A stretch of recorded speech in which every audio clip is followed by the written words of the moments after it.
ഒരൊറ്റ പ്രാർത്ഥന. ഇപ്പൊ അവിടെ പോയി നിന്നു, ജപിക്കാനൊന്നും അറിയുന്നില്ല, എനിക്ക് ഇനി മതി, മരിച്ചാ മതി എന്നാണ്. അപ്പൊ പ്രാർത്ഥിക്കുക എന്താ? ഒറ്റ പ്രാർത്ഥന എത്ര വയസ്സായാൽ വേണ്ടു.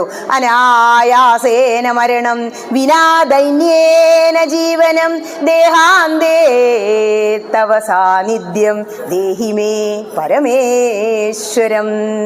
അതാണ് നമ്മൾ പ്രാർത്ഥിക്കേണ്ടത്. ഇവിടെ എന്താ പറഞ്ഞത്? എൻ്റെ ഉള്ളിൽ അങ്ങ് ഇരിക്കണമേ.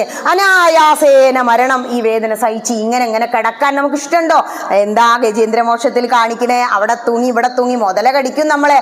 ICU കണ്ട് കൊണ്ട് എന്നാ മൂക്ക് കൂടെ ഒന്നങ്ങോട്ട് കയറ്റും, അല്ലെ, താഴത്ത് കൂടെ ഒന്നാണ്ട് കയറ്റും, മൂത്രം പോണില്ല എന്നൊക്കെ പറഞ്ഞിട്ട് ഈ മുതലകളൊക്കെ കടിച്ചു തൂങ്ങി നടക്കുമ്പോൾ നമ്മൾ ആർക്ക് വേണ്ടിയാണോ കഷ്ടപ്പെട്ട് നാമം ജപിക്കാതെ ജീവിച്ചത് അവരൊക്കെ ICUവിന്റെ പുറത്ത് നിൽക്കും, ഗജേന്ദ്രന്റെ ഭാര്യയെയും കുട്ടികളെയും പോലെ. അപ്പൊ പറയാ, ഭഗവാനെ, അങ്ങനെ ICU എന്ന് പറയുന്ന ഒരു ലോകം, ആ തടാകം കാണിക്കാതെ അനായാസേന മരണം, ഹേ കൃഷ്ണ അനായാസേന. എന്താ ഇങ്ങനെ കിടത്തരുത്. ഇങ്ങനെ പ്രഭാഷണം ചെയ്തുകൊണ്ടിരിക്കുമ്പോ, കൃഷ്ണന്റെ കഥ കേട്ടോണ്ടിരിക്കുമ്പോ, സത്സംഗം കൂടുമ്പോ, രാമായണം വായിക്കുമ്പോ, അവിടെ ശ്രീ ഭഗവതിയുടെ മുന്നിൽ അങ്ങനെ തൊഴുത് നിൽക്കുമ്പോ, ആ തൊഴുത് നമസ്കരിക്കുമ്പോ, എങ്ങനെയാ ബലി മരിച്ചത്?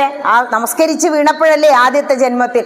അങ്ങനെ അങ്ങോട്ട് തീരണം. അനായാസേന മരണം. പിന്നെയോ വിനാ ദൈന്യേന ജീവനം. ഇവിടെ വന്നിരിക്കുന്നവർ ചിന്തിക്കുന്നുണ്ടാവും, എത്ര കാലാണാവോ ഇവിടെ വന്നിരുന്നത് കേൾക്കാൻ കഴിയാ, അല്ലെ? ഇതേ സംസ്കാരമുള്ള കഴിഞ്ഞ വർഷം കേട്ട അമ്മയ്ക്ക് ഇടയ്ക്ക് കാലുവേദനയാണെങ്കിൽ വീട്ടിൽ അങ്ങനെ കട്ടിലുമ്പോ കിടക്കും. അപ്പൊ വിചാരിക്കുക, വിനാ ദൈന്യേന ജീവനം, ഒന്നിനും രണ്ടിനും മറ്റൊരാളെ ആശ്രയിക്കുക ഒരവസ്ഥ വരാതിരിക്കുക.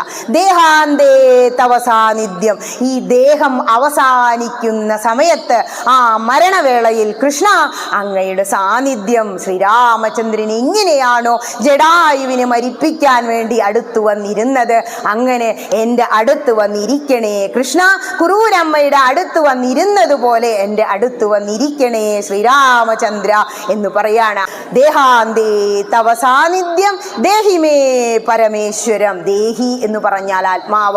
ദേഹിമേ പരമേശ്വരം. ഹേ ശ്രീ പരമേശ്വരനായ ശ്രീരാമചന്ദ്ര, ആ പരമേശ്വരനായി ദേഹി ഈ ദേഹത്തെ വിട്ടു പോകുമ്പോൾ അങ്ങ് എൻ്റെ ദേഹിയെ സ്വീകരിക്കണമേ.